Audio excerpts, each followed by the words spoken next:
మీ business ని develop చేసుకోవాలని అనుకుంటున్నారా? అయితే వెంటనే మీ పబ్లిక్ కోట్ న్యూస్ ద్వారా వీడియో యాడ్స్ ద్వారా మీ యాడ్స్ ని పబ్లిష్ చేసుకుని మీ పరపతిని పెంచుకోండి. సంప్రదించవలసిన ఫోన్ నంబర్ 7729969299.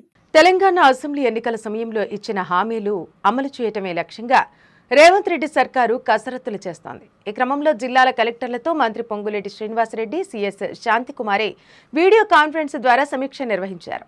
ఫ్యామిలీ డిజిటల్ కార్డుల సర్వే, నగరాలు, పట్టణ ప్రాంతాల విస్తరణకై ప్రతిపాదనలు, భూముల క్రమబద్ధీకరణ, దరఖాస్తుల పరిష్కారం, డబుల్ బెడ్రూమ్ ఇళ్ల కేటాయింపు కోసం లబ్ధిదారుల ఎంపిక, ధాన్యం కొనుగోలు కేంద్రాల ఏర్పాటు లాంటి కీలక అంశాలపై చర్చించారు. ప్రధానంగా డిజిటల్ కార్డుల జారీకి ప్రతి అసెంబ్లీ నియోజకవర్గ పరిధిలోని 2 గ్రామాల్లో ప్రయోగాత్మక సర్వేను నిర్వహించాలని మంత్రి పొంగులేటి శ్రీనివాసరెడ్డి సూచించారు. ఇంటింటి పరిశీలన చేపట్టి ప్రతి కుటుంబానికి సంబంధించిన వివరాలను సమగ్రంగా పరిశీలించి ఈ నెల 8 వరకు పూర్తి చేయాలని ఆదేశించారు.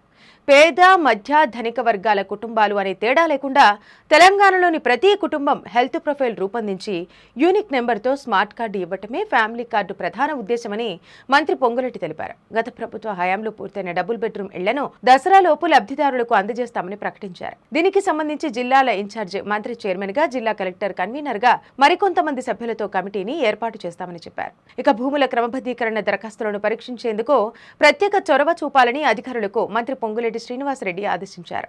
సన్న రకం, దొడ్డు రకం ధాన్యాలకు వేరువేరుగా కేంద్రాలను నెలకొల్పి ఈ నెల 15వ తేదీ నాటికి ప్రతి మండలంలో కనీసం ఒక కొనుగోలు కేంద్రాన్ని ప్రారంభించాలని సూచించారు. సన్నధాన్యానికి 500 రూపాయల బోనస్ వర్తింపజేసి కొనుగోలు కేంద్రంలో అవసరమైన మౌలిక సదుపాయాలు కల్పించాలని మంత్రి పొంగులేటి దిశానిర్దేశం చేశారు. ఎన్నికల హామీలను వీలైనంత త్వరగా అమలు చేసేలా అధికారులను సమాయత్తం చేస్తూ ఎప్పటికప్పుడు సమీక్షలు నిర్వహిస్తున్నారు.